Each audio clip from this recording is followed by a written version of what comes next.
Hello, welcome to CTFairBet.com. Today we are going to go through a couple of things. Some things are a little touchy, but the first thing I want to talk about is we've got contacted by an advertising firm that says, hello, we are interested in advertising on your site in the form of a hosted article. Our article will be written according to your theme and will include a link to a gaming site. So, which is good because we're getting noticed, and I get some of these other things, I really don't take them too serious, but I give it to my son. He's in dialogue with these people, so it's good to see that he can get paid doing it. All right, gaming site. All right, now let's talk about money, dollars. All right, and they had the wrong spread again. Okay, so this is pertaining to Ray, Bobby, and the tribal council, or somebody who's awake. Okay, and maybe somebody can be held accountable, or you got 3 directors. Still don't know what they do. So I'm going to make this nice and simple. Okay, January 2nd was a federal holiday. That means Wall Street's closed. Banks are closed. You're not getting your mail. So, as a casino, we have to alter our spread. Okay, Sunday should be a Saturday spread, and we bump everything up so we can offer a lot more games. Well, as usual, they were wrong. So, they had the wrong spread on January 2nd. Everybody's out of work, and Day Shift and Grave have no extra bodies because somebody's not doing their job. Gets even better. January 16th, which is today, Martin Luther King Day. Guess what that is, Bright Boys? That's right. It's a federal holiday. Wrong spread again. So, and what I mean by a wrong spread is not enough's open. Too many pits are closed, and there's a lot of people off. So all it does is hurt Mohegan Sun's bottom line.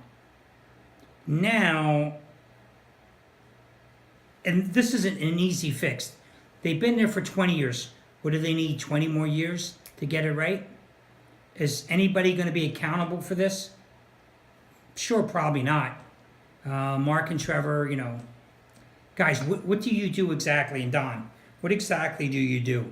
Don't you even check the schedules and check your spreads?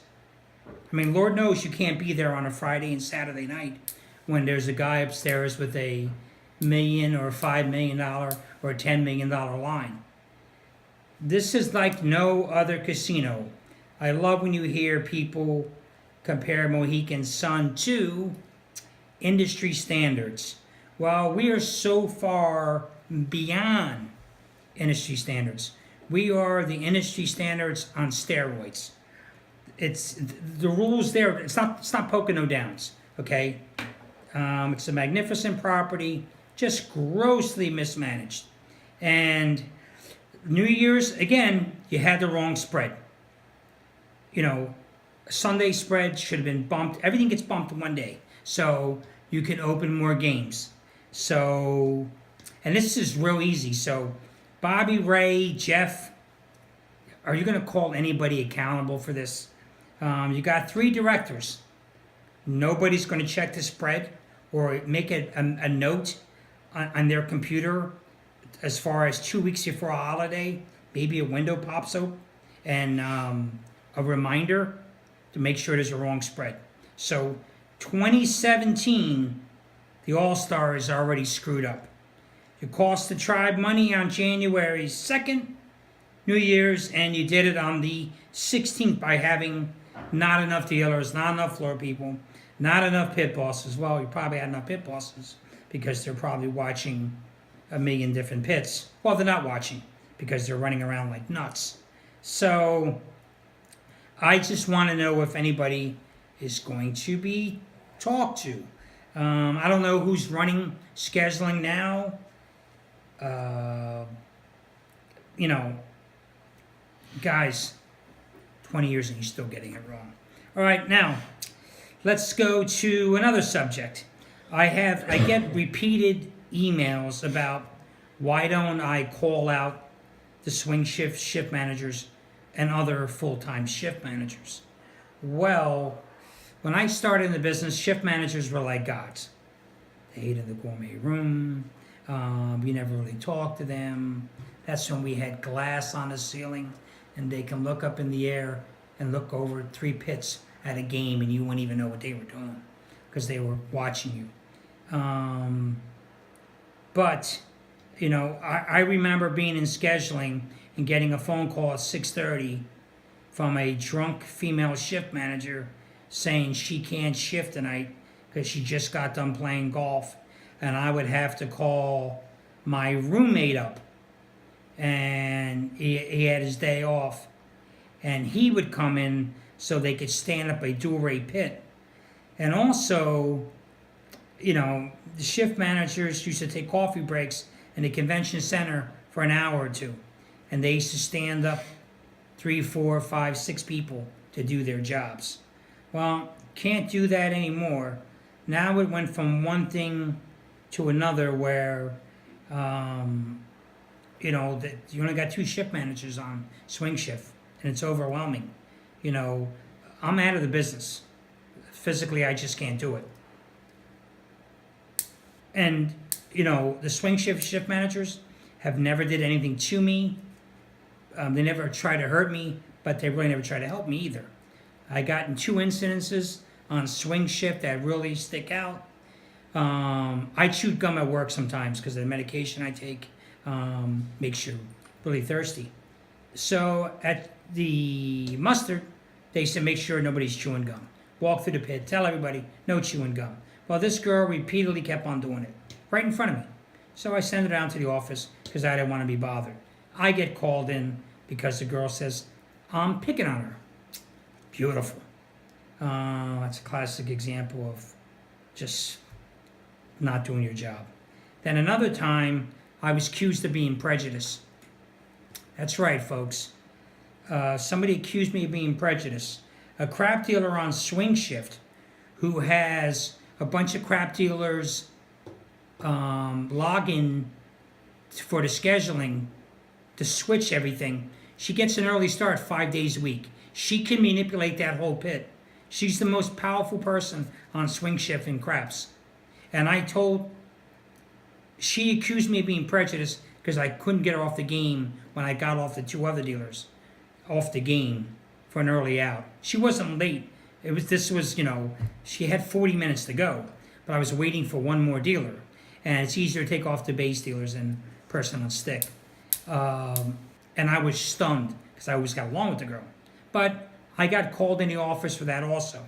And nothing was ever done. So, folks, let's try to start doing our jobs. Okay?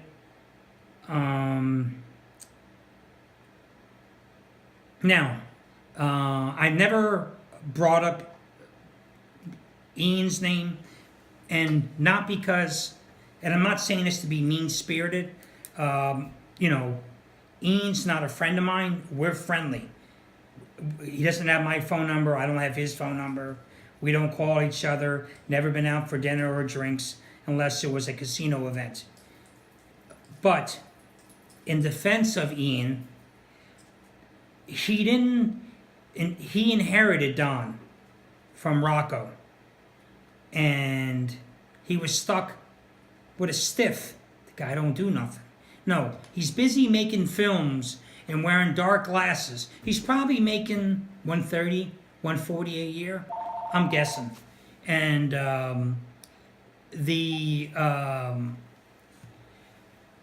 but the guy does nothing. He calls himself Dandy Don the dealer, and he's wearing glasses. You know, you have one person with experience filming. You can just grab a dealer for this. You don't need somebody who's making $125,000, $140,000 a year, whatever he's making, him and Mark, to do that. It's a waste of money. So why don't you worry about the scheduling being right? So you blew it already in 2017. If I was the casino manager, if I was the head guy, all three of you clowns be out of a job. So again, I'm not sticking up for Ian because it's personal. And it's just he got, you think Trevor would be in his position? He's still walking down the hallway with his hand stuck down his pocket and his head all the way down. He almost bumps into dealers. Mark still runs around and thinks he can't do anything wrong. And for the life of me, I don't know why these guys don't check the schedule. And if I could make one little suggestion, it is that Mark, Trevor, and Don be put on some kind of schedule. Day shift, swing shift, grave, something like that. And, one thing I'll always remember about Ian is when they had the first layoffs, the guy was crying. You could see the guy, and he looked like somebody just died. He looked like he was going to throw up because the guy has a heart. He's a good guy. But he's surrounded by three guys that are useless. And that's just the simple facts. And if somebody wants to send me an email saying it's not, Don, stop doing commercials or whatever you do for the tribe. Why don't you try getting the spread right? Okay? Mark, go back to cleaning a bedpan. And Trevor, I know you probably got your head down looking for another penny, because what's your reason for your head always being down? Say hi to the help. You're in a gaming business. Be a little friendly. Work with me. If you need help, just call me, because I'm sure you'd love to talk to me. But again, I got respect for Ian, because when Rocco was there, Rocco made my life brutal, and he tried as much as he could without overstepping or circumventing Rocco to help me. He didn't try to hurt my family when he knew we were devastated. And Rocco did not. And Don helped Rocco, with my 90-day switch to a 30-day switch, making me change shifts, taking away my days. Yep, if I sound upset or I sound bitter, it's because I am.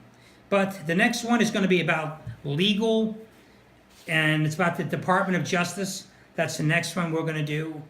And I got some pretty powerful things here. So everybody, take care. I hope you're having a good New Year's. And let's see if we can get the spread right. And folks, I will talk to you soon. Take care.